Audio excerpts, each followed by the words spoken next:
Ayan na mga kameta. Kamusta kayo dyan? Kamusta kayo dyan? Ito akala natin na maging slow news ang weekend natin and then boom!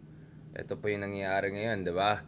May mga major developments po tayo dito ukol sa International Criminal Court at saka yung conflict in Ukraine na may kinalaman na rin sa Pilipinas in one way or another for legal jurisdictional from legal jurisdictional angle as well as from a geopolitical angle, no? And this is very interesting. So I think it was around midnight last night, no, bago tayo mag-jog and all of that, biglang nakita ko meron may nag-pop out na pop up na news, no?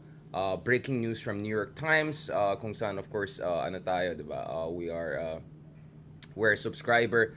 At doon sa New York Times na yan, mga kameta, talagang lumabas na ito, no? Lumabas na there is a warrant of arrest against no less than, mga kameta, no less than one of the most powerful men in the world. Someone who actually topped the Forbes list of most powerful men on multiple occasions throughout the years, no? And this is no less than Vladimir Putin, Russian President Vladimir Putin. So ito na guys, medyo next level na ito, So tignan natin, no. Now, let me just give you a preview. This is important because ang Russia po, as I'll discuss later on, hindi na po siya kasama sa International Criminal Court. Nag-withdraw siya ng kanyang signature from the Rome statute. Actually, just when President Duterte was about to become the president. You were talking about 2016, something like that, which is not long after yung Russia's invasion of Crimea in 2014 and the attendance sanctions and other measures that were imposed against Russia back then, mga kameta. Alright? So, that's why this is important. I also had to double check this, mga kameta, because it looks like also not Ukraine, no? Even in Ukraine po, hindi kasama dito sa International Criminal Court. I will show you that later on. So, that means that the ICC is coming in and issuing a warrant of arrest against someone whose country is no longer part of the ICC, and the allegation is that this person has committed mass atrocities or crimes against humanity or war crimes against a country who also doesn't happen to be a member or a signatory to the Rome Statutes. Discuss natin yan, mga kameta, because this is super relevant sa Pilipinas since the argument to push back against any potential investigation, if not issuing a warrant of arrest against members of the former Duterte administration. The argument there is that, nag-withdraw na tayo Diba? Nag-withdraw na tayo. So, dapat wala na silang jurisdiction. Now, obviously, the old argument was, or at least one of the prominent arguments was, well, at the very least, ICC can investigate alleged crimes that were committed while we were a member of the ICC, or we were a signatory to the Rome Statutes, or prior to our withdrawal of our signature. And then the other argument would be that actually, regardless of whether you're a member or not, you're a signatory or not, or you have withdrawn your signature when you were a member earlier, pwede pa rin mag-apply yung jurisdiction ng ICC. Kaya mahalaga talaga ito, mga kameta. Pag-usapan natin na mabuti. Sorry, nag-cut dito yung kabila natin na ina-upload natin dito. Inaayos ko lang dito kaya biglang na-distract tayo. Hindi ko alam yung nangyari dito wait lang mga kameta. Ayusin lang natin ito para yung mga ka-YouTubers din natin makahabol din dito sa discussion natin. Although kaka-upload ko lang, mga kameta, yung yung video namin ni Mama OG, no?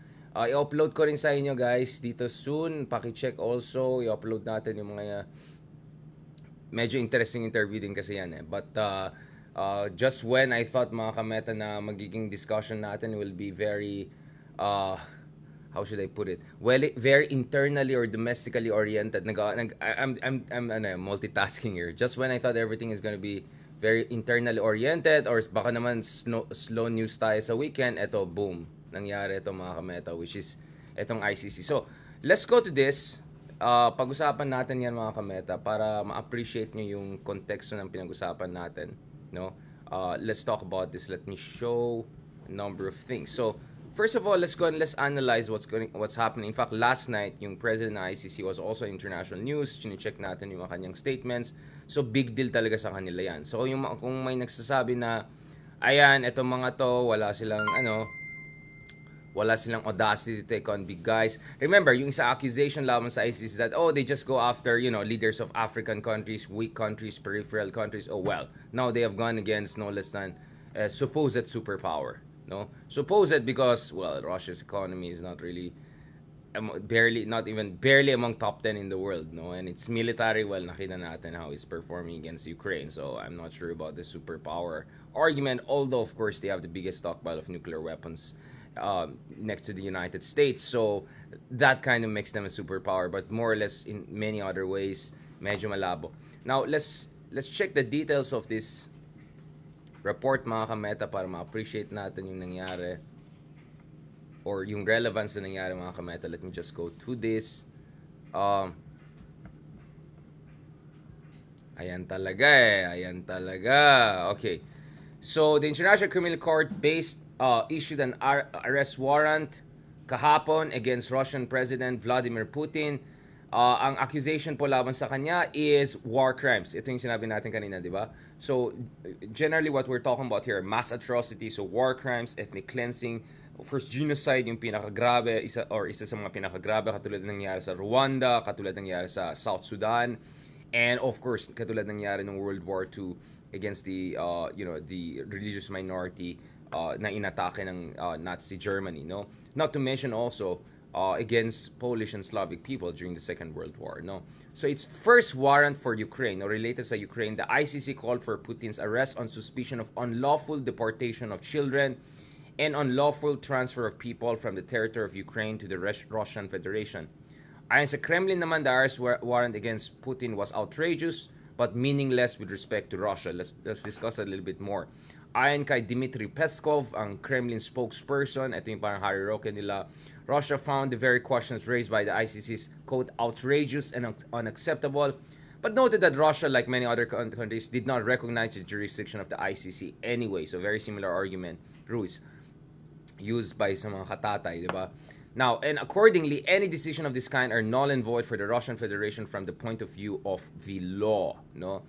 As if Putin now feared traveling to other countries that recognize the ICC and might therefore arrest him, sabi ni Peskov, I have nothing to add on this subject. That's all we want to say. Yan ang interesting, guys. Kasi this is gonna be the difficulty, mga kameda. This is gonna be a difficulty. Okay, so now let's look at first geopolitical and then the legal aspect of this, no? Now, before going that, let me also show why this is relevant to the Philippines, because if you look at the case of the Philippines, the arguments are quite familiar, if not very similar.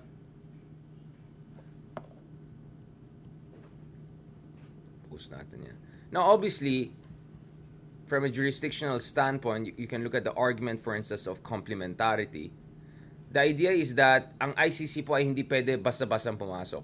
Pwede lang sila pumasok if there's an evidence to suggest that domestic or national judicial institutions are not doing their job in terms of upholding the basic human rights of the citizens being targeted, right?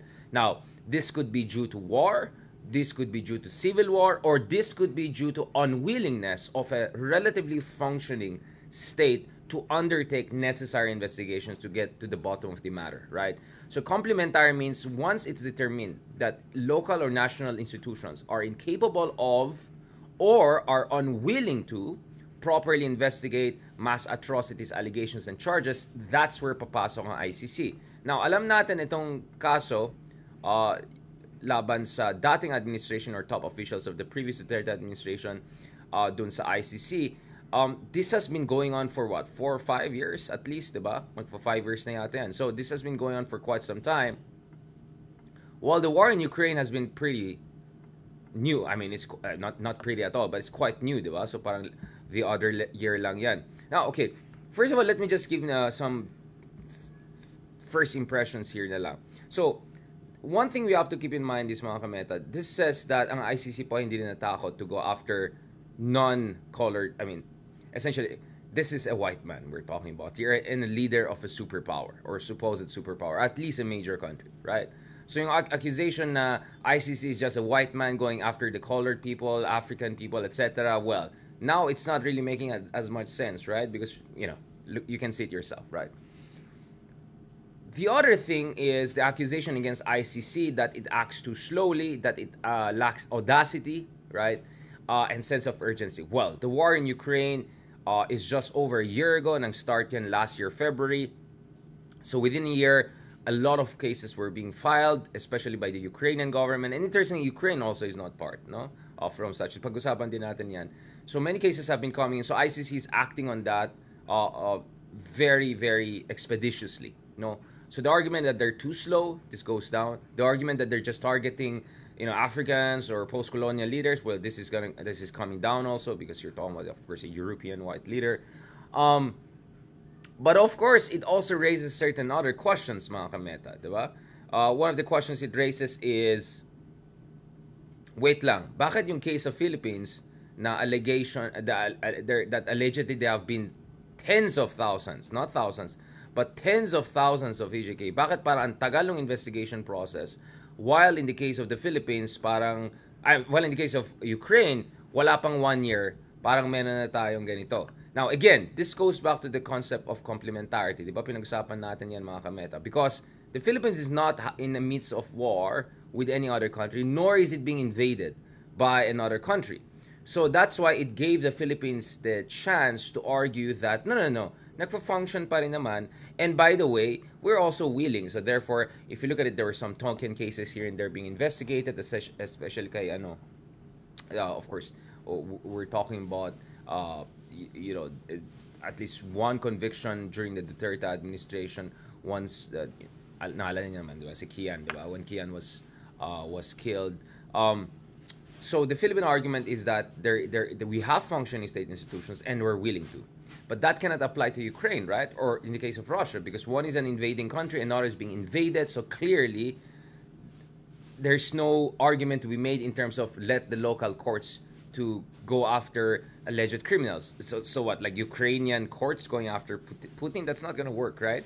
So it's a different case. And of course, we're talking about war crimes here, which is quite different from the allegations against the Duterte administration. That I think it's crimes against humanity ba yan? Right. So, yun pa yung pinag-usapan natin dito. So, it's mass atrocity, similar to allegations against the former administration here, but it's a different case. You're also talking about war crimes here. You're talking about ongoing conflict. You're talking about Ukraine besieged and under invasion.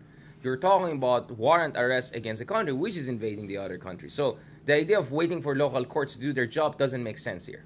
Diba? And urgency in a sense that, well, it's so easy to, the evidence is right in your face, right? So easily you can find the evidence in the case of Ukraine because the Ukrainian authorities are cooperating. International observers can go here. Was it the Bucha massacre? Like people can go in and investigate. It's there. There's no resistance from the Ukrainian authorities when it comes to looking for access to evidence, no? Or at least, or if not gathering evidence per se, talking to witnesses, etc. So that explains perhaps, no? Or that could be the argument vis-a-vis why bakit mabilis inaksyonan ng ICC yan. Because I know the argument could be, wait lang, isn't that also kind of a double standard? So if like 10, 20, 30,000, let's say people in post-colonial world were killed or lost their lives under suspicious circumstances, that investigation can wait for 4 or 5 years. But this one, because 2 European countries are involved, or this one, depending how you count what's Europe, diba? What, one Eurasian, one Eastern European, whatever, then ang bilis ng inaksyonan ng ICC. Now, as I said, you have to look at the circumstances here because we're talking about war crimes. We're talking about an ongoing conflict. You're talking about warrant arrest for the leader of an invading country. And clearly, you're also talking about a case whereby the ICC or international investigators will not have much of a problem accessing the evidence because the Ukrainian authorities are providing whatever evidence is available, and they're more than open to cooperate and to get international help to make sure na may hustisya na mangyari dito. So that most likely explains why, mga kameta, medyo mabilis inaksyonan nito ng ICC kumpara sa kaso ng Pilipinas. Because of course, for me, again, at the very beginning, parang ang bilis naman ito, pero bakit sa Pilipinas, ilang years na wala pa? But if you actually analyze the case, mga kameta, if you go deep into the case and you understand the circumstances, then ma-appreciate mo why this supposed discrepancy. So it's not necessarily a double standard case. In fact, it's not. It's more a case of you have more access to the evidence and you have totally a war situation here, right? While the other case in the Philippines is kasi dinidribble ng government natin for quite some time because our argument is that bakit pa kayo pumasok? Wala namang giyera, hindi namang war crimes ang pinag-usapan. You're talking about allegations of crime against our own people. So wait for us, we are gonna do our investigation.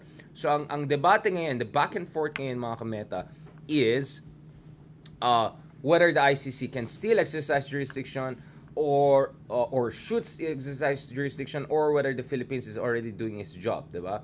So, ito yung latest argument na lumabas from ICC. So, latest na argument na lumabas sa Pilipinas. Pag-usapan din natin yan. So, let me also quote yung ating officials because... Okay, before that, obviously, another argument is because nag-withdraw na tayo. Okay. Hindi, tama lang yan. Let me show this and then pag-usapan natin yan because I have to show you what I'm talking about. Because the next argument we have to make. So first is the broader geopolitical moral issue that we're gonna talk about. We talked about. The other one is the jurisdictional issue. So few weeks ago, ito po yung argument ng gobyerno natin. Ang point nila, dapat back off ang ICC. So yung prosecutors from the International Criminal Court are not welcome to investigate the Philippine soil ukol dun sa Duterte administration alleged crime against humanity, as there is, quote, no mechanism that allows such a probe. Ito ayon kay Justice Secretary Jesus Crispin Remulla, no? Ang Pilipinas, ayon kay Secretary Remulla, has its own legal system that can address the country's problems, and there's no justification for ICC to enter to investigate the killings linked to former President Duterte's so-called war on drugs. So this is the direct quotation from Secretary Remulla. If the ICC insists on coming in, let me tell you this. There's no mechanism by which the ICC can come in because this was not contemplated in the drafting of the law of the treaty before we became a signatory for a few years, from which we withdrew, right? Ayon sa kanya, if they want to put into themselves, or rather put into their own hands, the judicial powers of this country, then they will be committing a violation of our legal system, or by that matter, our sovereignty. Ayon kay Remulla, just a fair warning, do not monkey around with our legal system. There's no accepted mechanism, so how they can come in, I see no way for them to enter the country. So ito yung argument ng kasalukuyan na administration. Remulla also said that the move of administration allied lawmakers to defend former President Duterte from the ICC investigation is natural. Remember, si dating Pangulo Arroyo also came up with a number of people, I think more than a dozen lang ang nagsuporta sa kanya dun sa, back off ICC. The ICC is a political body in many ways. It is not just a body for justice, but it's meant to forward a political agenda for many people. Why do I say this? Because we are a country with a legal system that can function by itself, and they want to take over some of our functions just to criticize the way we run our country before. That's not right. That's why we will not bow down to their political agenda. So clearly the argument here is this is all political, right?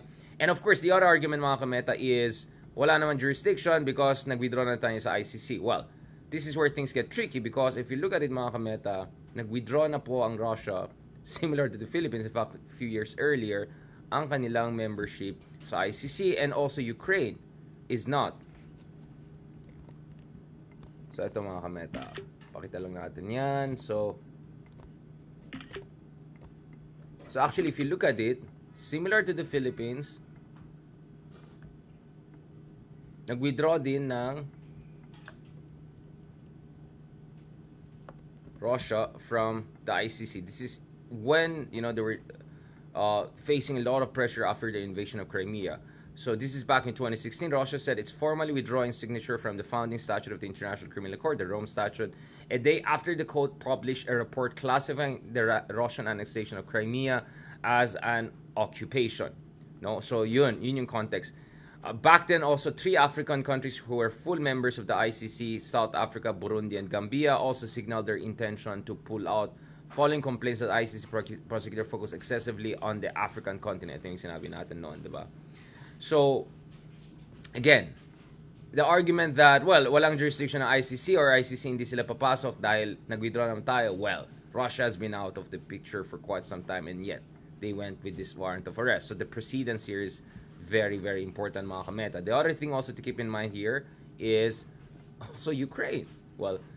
Ukraine also, mga kameta, is not. So you can pull, this is what we pulled from the ICC International Criminal Court's website. So, andyan yan. So, Ukraine is not a state party to the Rome Statute, but it has twice exercised its prerogative to accept the court's jurisdiction over alleged crimes under the Rome Statutes occurring in its territory pursuant to Article 12, Section 3 of the statute, right? So, the first declaration was, filed or lodged back in November 21, 2013 to February 2020. 2014. So this is perhaps in relation to some of the major incidents that was happening there. The second declaration extended this time period on an open-ended basis to encompass ongoing alleged crimes committed throughout the territory of Ukraine from 20 February 2014 onwards. So clearly the Russian element comes in, no? So on February 28, 2022, the ICC prosecutor announced he would seek authorization to open an investigation into the situation in Ukraine on the basis of the office's earlier conclusions arising from its preliminary examination similar to the Philippines and encompassing any new alleged crimes falling within the jurisdiction of the court. So ito po yung konteksto ng war in Ukraine and invasion of Ukraine. So again, i-wrap up din natin yan, don't worry. So the jurisdictional issue here is also, the jurisdictional precedence is also important because hindi membro ng Ukraine sa Rome Statute. Nag-withdraw na po ang Russia sa Rome Statute. Hindi na sila signatory sa ICC since at least 2016, and yet this warrant of arrest came in. So the argument of the Philippines na nag-withdraw na tayo, so wala na kayong daw pakialam sa atin, well, it kind of doesn't work anymore, right? So the precedence has been already set here. That kind of argument is kind of flimsy right now, right? And as I said, the ICC already in the past argued, no? That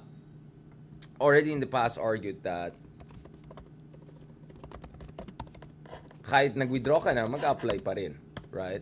So, now,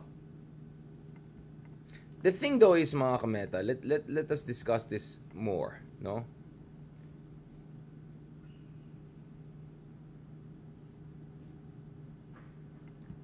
Now, may mga nagsasabi dyan na suntok naman sa buwan yan, hindi mo na ma-arrest si Putin. Of course, given na, I think there's no illusion that Putin will be arrested per se. Who's gonna arrest him, right? Diba? So, I mean, he's the head of a nuclear power country. Sure, that's very important to keep in mind. I think no one is under any illusion. But people who stop their analysis at that point, they don't know what they're talking about. As I said, first of all, there is a jurisdictional precedence being set here, so that has relevance for the case of the Philippines, right? The idea that kahit hindi ka na member ng ICC, pwede pa rin pumasok ng ICC. No, kahit hindi ba member ng ICC yung kabila, yung victim country, pwede pa rin pumasok ng ICC, di ba? And that yung ICC hindi lang nagta-target ng African countries. Clearly, we're seeing a European country here being targeted, right? Or a Eurasian country, whatever you want to put it. Obviously, white guy ito. Now, where things get very quite interesting, mga kameta, is this. Remember, ito rin yung argument ng mga katatay dun sa arbitration award case. Now, bakit? Mapupuntahan ba natin ng China? Makukulong ba natin siya? No, you don't get what I'm saying. You don't get what geopolitics is all about. First of all, when you talk about great powers, prestige, authority, and respect is very, very important for them. It's a competitive field here. Russia is competing with China, with US, with Europe, with Japan. Regionally, in places like the Middle East, it's competing with Turkey, it's competing with Saudi, now it's competing also with China and United States, etc. So in that very competitive field, it really doesn't help if, first of all, you have a leader who essentially is banned from much of the Western world, right, or the most developed countries in the world, who recognize the authority of ICC, right? So, I mean, so much for being a world power, right? If your leader is more or less persona non grata. So that's something to keep in mind. The pariah status. So you cannot claim to be a superpower if you're treated like a giant North Korea, right? Kind of a giant rogue state. That's an important thing to keep in mind. So it's strategic cost. If you have a leader who cannot go to many top countries, top capitals in the world because there's a warrant of arrest, then that really makes projection of power and diplomacy very difficult. Because let's not forget, we're talking about a leader who was meeting Trump, who was meeting top Biden, for instance, in Switzerland, in Europe, etc., meeting Merkel, the former German chancellor, over and over again. All of that is not going to happen right now. It's very unlikely to happen, right? So, ano mga pwede niyang puntahan? Yung mga countries na authoritarian, dictator, pariah states, rogue states, etc. Yung iba naman, baka maging ilang na, di ba? Kasi may ipit sila, so they don't want to do anything about anything, right?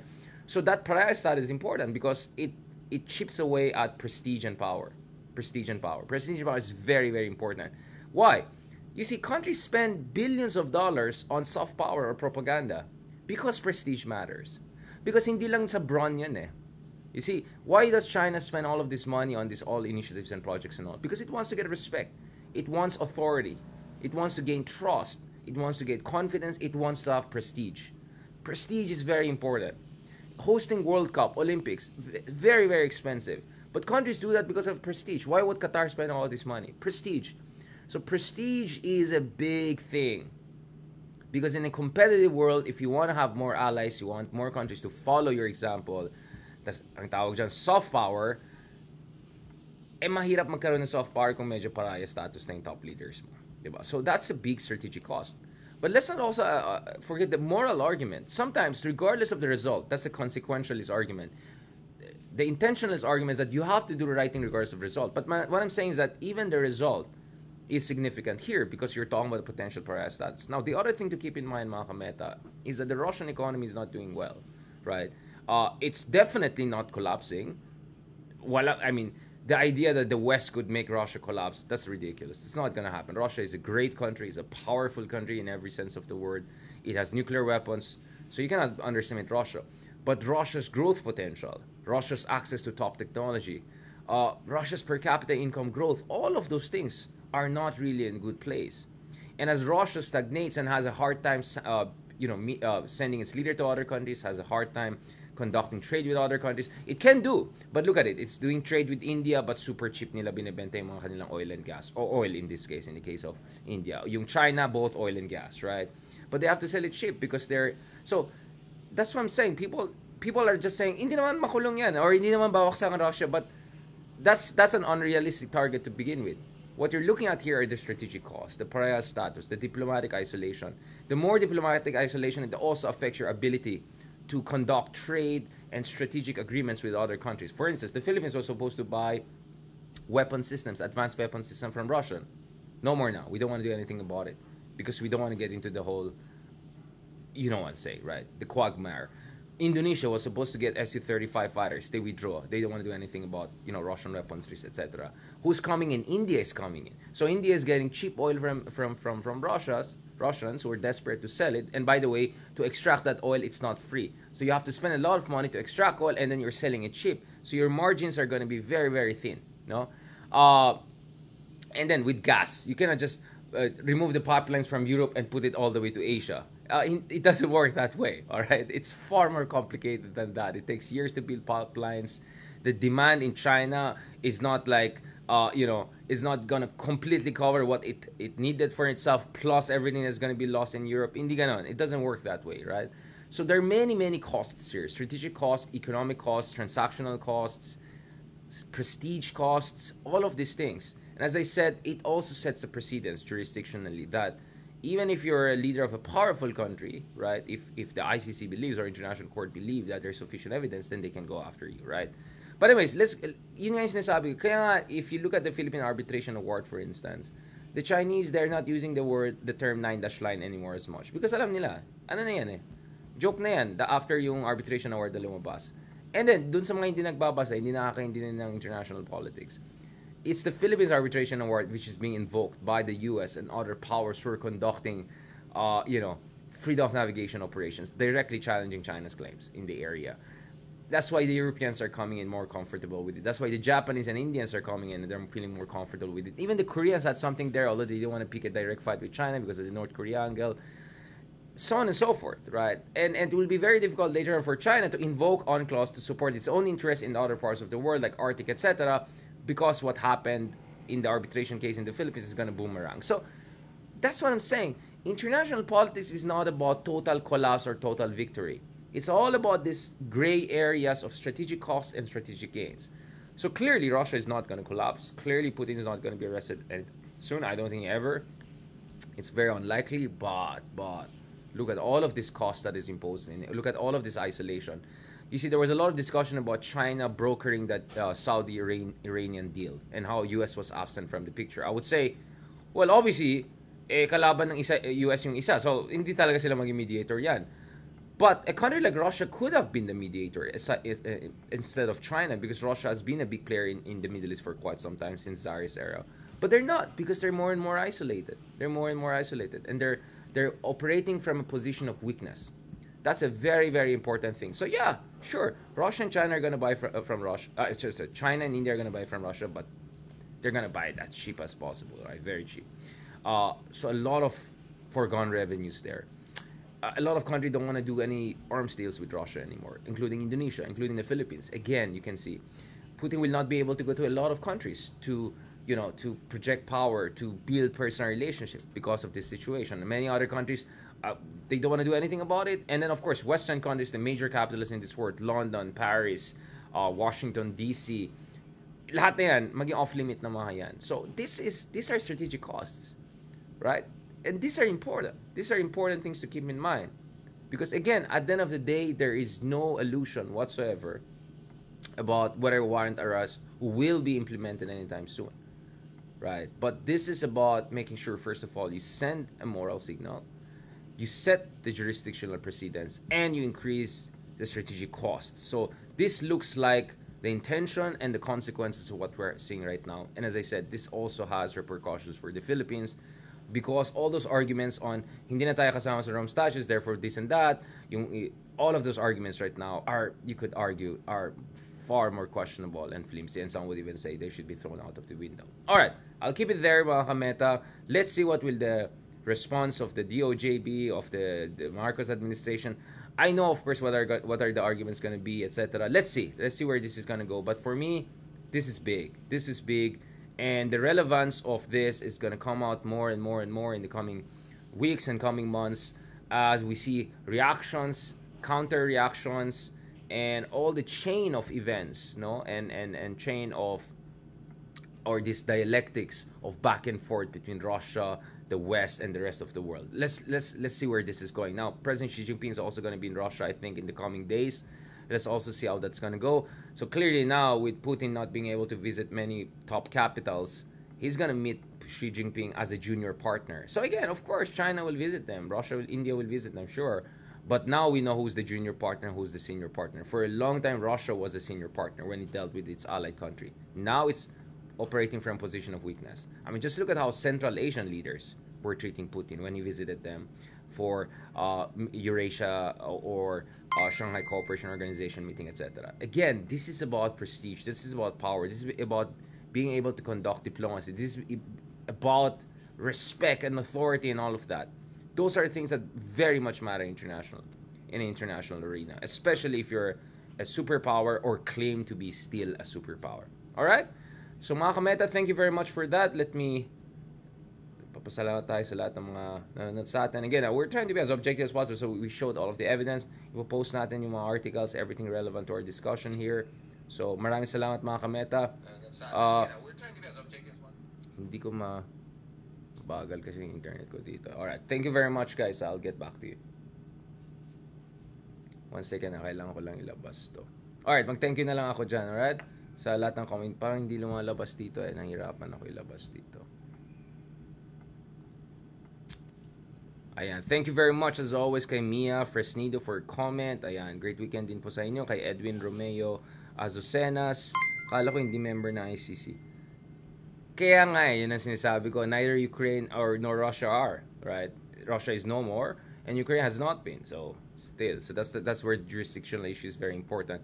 Thank you also kay Jocelyn, as always, for joining us. Kay Joey Ross, also for joining us. Kay Cecilia Picard, thank you very much sa inyong lahat. Kay Riz Annie, kay Jeffrey Jackson Young, ayan, dami nagka-comment dito. Ayan na, kay Michael Uy, thank you very much. Kay Jepay Javier, kay Patrick Carillo. Yan, I can see your comments. Thank you very much. Medyo dito naglalag lang dito sa part natin. But again, please check it out. Now, just to end on this note, what I want to say is, of course, this could also work the other way. In fact, it could work in favor of the former administration in the Philippines, because the Putin one is because it's a quote-unquote big fish, ICC could also get bogged down there. So in a way, this could actually help the case of the Philippines because madi-distract ng ICC. Or it could go other way. They're saying if they can go after Putin, why not go after diba? After some, mayor or something. Okay, let's keep it there. Thank you very much, guys, and talk to you soon.